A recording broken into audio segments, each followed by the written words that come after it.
जनता की सेवा में लगी है। जनता की जो डिमांड है, छोटी बड़ी गली बनानी है, सड़क बनानी है, पानी की व्यवस्था है, बिजली की व्यवस्था है, इन सभी अधिकारियों की जिम्मेदारी है उनको पूरा करें। नहीं होता तो आप मुझे बताइए, ये अधिकारी आपकी बिल्कुल एक एक बात को सुनेंगे भी और करेंगे भी। दिखाते बदल रहे थे वो बदल चुके हैं। जो आप लोग कहते थे पिछले 4 साल से, पिछले 10 साल से, पिछले 6 साल से हमने इन्हीं अधिकारियों से काम लिया है।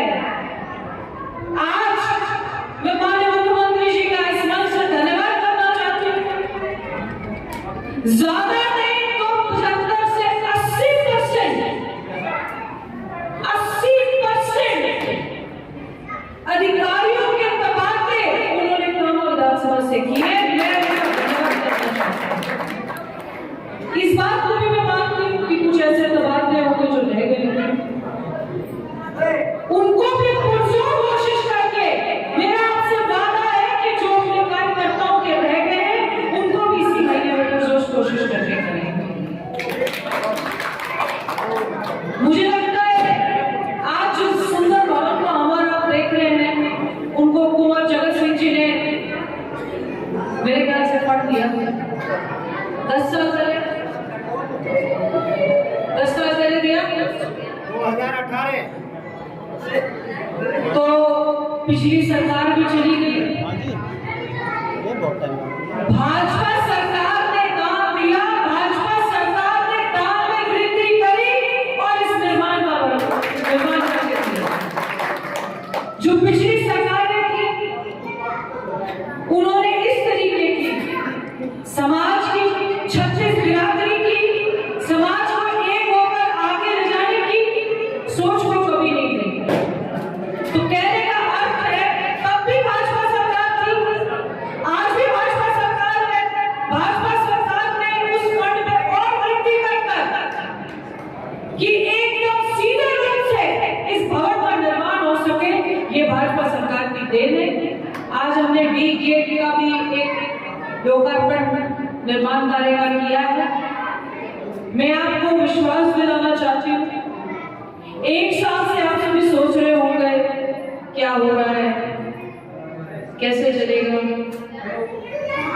पहले तो मैं इस मंच से इतने सज्जन और कर्मशील, जनता के लोकप्रिय और हमारा सौभाग्य है कि भरतपुर के लोहागढ़ के सुपुत्र आदरणीय भजनलाल जी का जो मुख्यमंत्री हैं, उनका धन्यवाद करना चाहती हूँ। हमने जो बात मेज पर रखी, उन्होंने बड़े दिल कर खोल कर उस पर दस्तखत किए हैं। मैं उनका बहुत बहुत हार्दिक आभार प्रकट करना चाहती हूँ। आज से 15 से 16 दिन के बाद प्रदेश का बजट पेश होगा। शीतकालीन सत्र जो बजट सत्र है वो शुरू होने वाला है 2 दिन के बाद। आपने मुझे बनाया, ये लोकतंत्र की शक्ति है कि आदमी चुनाव लड़ता है, जनता वोट देती है, जनता जिस पे विश्वास जताती है उसको जिता कर लाती है और प्रदेश की सबसे बड़ी पंचायत में भेजती है। मेरे दफ्तर में अगले 2 दिन मैं पूरी जनता से अपील करती हूँ कि आपके सुझाव जो हमें बजट सत्र में लेने चाहिए, आपके पास 2 दिन है। जो आपको लगता है कि इस विधानसभा में ये होना चाहिए, आप मेरे कार्यालय पर उसको लिख के दीजिए। मैं आपको विश्वास दिला रही हूँ, न केवल उनको पढ़ा जाएगा, बल्कि जो सशक्त रूप से बजट सत्र में लेना चाहिए उनको उसमें रखा जाएगा। ये एक विधायक होने के नाते, आपकी बेटी होने के नाते, आपका एक नुमाइंदा होने के नाते मैं आपको ये कह के जा रही हूँ, आप अपने 2 दिन में जितने सुझाव हैं पूरी विधानसभा से जैसे आपको ठीक लगता है उसको लीजिए। पिछली बार बजट सत्र पेश हुआ था जब, तो मैंने जो चुनाव में देखा था, मैंने चुनाव लड़ा तो पूछा बस स्टैंड कहाँ है, मुझे बस स्टैंड नहीं है। 75 सालों से बस स्टैंड नहीं है। आपकी नुमाइंदगी उन लोगों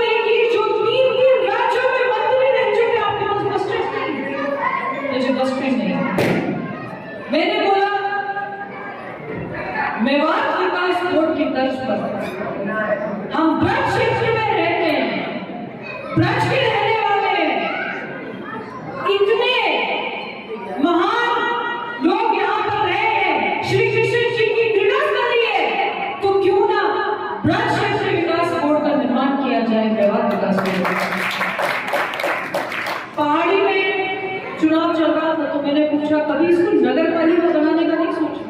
बोलो जी सोचा है। राजवीर याद है? तो कुछ सोचा है, 2-3 बार प्रस्ताव पास होता है पर कोई ध्यान नहीं। मैंने अपनी थोड़ी सी सूझबूझ लगाई, मैंने कहा कि ये लेना चाहिए। मैं माननीय मुख्यमंत्री जी का आभार प्रकट करते हैं, उन्होंने बजट सारा निकाल दिया। विधानसभा में बैठे थे, मैंने कहा सर एक काम रह गया। बोले क्या? मैंने कहा वो पहाड़ी में नगर पालिका बनानी है। कहने लगे तो बजट तो पास हो गया है। मैंने कहा जी आप पूरे प्रदेश के सरबराह हैं, पूरे प्रदेश की जनता के मालिक हैं, आप अपनी थोड़ी सी सज्जनता दिखाइए। उन्होंने बोला ये बात है, कागज दिया, साइन किया और उसको पहला नंबर डाल के पार्टी में। इसलिए मैं आप सभी से अपील कर रही हूँ, अगले 2 दिन में जो आपके सुझाव बजट सत्र में जाने चाहिए, विधानसभा को बढ़ाने के लिए, सुधार करने के लिए, उसको जरूर देखिए, मेरे पास भेजिए। मैं उनको बहुत गंभीरता से लूंगी और आगे यही सोचकर लूंगी कि जो जनता की मांग है उसको विधानसभा में उठाना भी चाहिए और उसको बजट में देना भी चाहिए। मैं हमारी चेयरमैन श्रीमती गीता जी का, हमारे ईओ साहब नए आए हैं, सज्जन व्यक्ति हैं, उस सोच समझ के उनको लाए हैं कि जो आपकी समस्या थी, नगर पालिका की समस्या, ईओ साहब यहाँ बहुत थी। मेरा वोट जो है मिलू जी कुछ तो 40% आपका ही था, ये नहीं होगा तो आपको नगर पालिका सौंप दी गई है। जेएल साहब भी नए आए हैं, सारे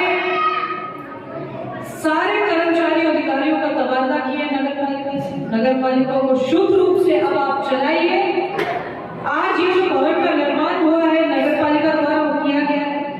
मैं नगर पालिका को, पूरी पार्षदगण को, चेयरमैन साहब को, ईओ साहब को, हमारे मंत्री जी को, सबको धन्यवाद देना चाहती हूँ कि जिन्होंने इतना भव्य निर्माण कर एक बिल्कुल सौगात दी है कामा विधानसभा को, पूरे समाज के लिए सौगात दी है। मैं उनका धन्यवाद करना चाहती हूँ।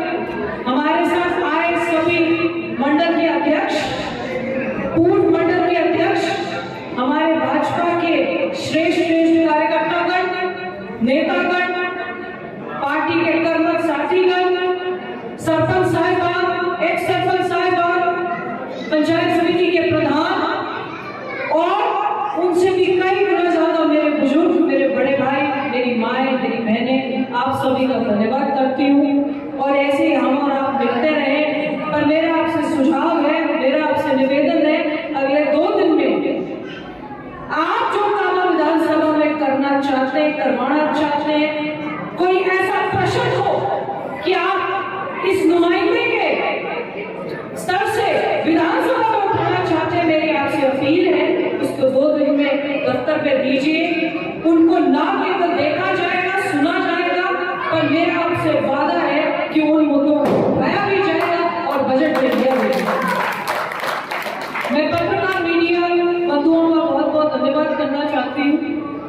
पत्रकारिता का श्रेष्ठ रूप आप लेकर चले और स्वच्छ तरीके से पत्रकारिता करें ताकि जो आवाम है वो आपकी बातों से जुड़ सके और सच्चाई जान सके। मैं आपका भी आज यहाँ आने पर बहुत बहुत धन्यवाद करना चाहती हूँ। मैं सारे पार्षदगण का धन्यवाद करना चाहती हूँ जिन्होंने इसमें बहुत बड़ी भूमिका निभाई है। आप सभी इसी तरीके से हंसते रहे। आप सभी को आज से नए वर्ष की हार्दिक हार्दिक शुभकामनाएं। इस वर्ष में हम और आप विधानसभा में बहुत कुछ तब्दील होता, बहुत कुछ परिवर्तित होता देखेंगे। मैं चाहती हूँ कामा विधानसभा का विकास में हम और आप मिलकर भागीदार बने, यही मैं कहना चाहती थी। जय हिंद, जय भारत।